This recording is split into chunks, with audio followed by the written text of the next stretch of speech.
Hey Quentin, it's David Olkowetsky with Artisan Revere. Thank you very much for your order. My team and I appreciate it. These are your knives right here. This is your burgundy red chef's knife and your burgundy red small petty knife.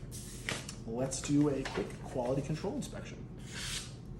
Making sure that it cuts through paper. Usually I do this with magazine paper, but I'm a little embarrassed to say it. I've actually run out of magazine paper, so we're using printer paper.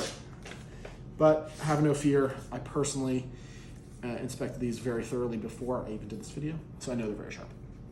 I'm going to make sure that the handle is nice and soft, especially in the front. It is. Checking this area right here is called the choil. I like to have that nice and rounded over, nice and soft. Same for the spine. Perfect. Let's inspect the edge. Beautiful, beautiful. And I want to just feel to make sure the pins are nice and flush. And I'm checking the burgundy rich light and the white G10 and the tang have no gaps. They don't. Beautiful. Actually, sorry, almost forgot. Running it through my fingernail and make sure it's nice and soft. Beautiful. Doing the same thing for the chef's knife. Perfect. Perfect. Perfect. Let's check for straightness. No need to check for straightness on the small petty, although I often do. Yeah, beautiful. Okay, perfect. These knives are wonderful. I would just say to make sure that you store your knife in one of two ways, either in the leather sheath. So if you do it in the sheath, you're gonna match up the AR on the knife and the AR on the sheath.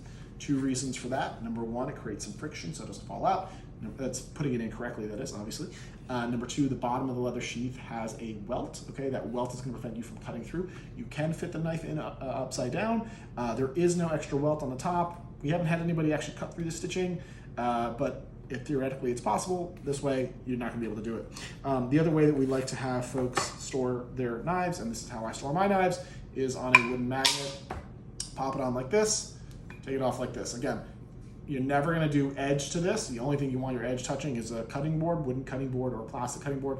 Don't use bamboo, don't use teak, don't use a variety of other materials, only ideally end grain cutting boards.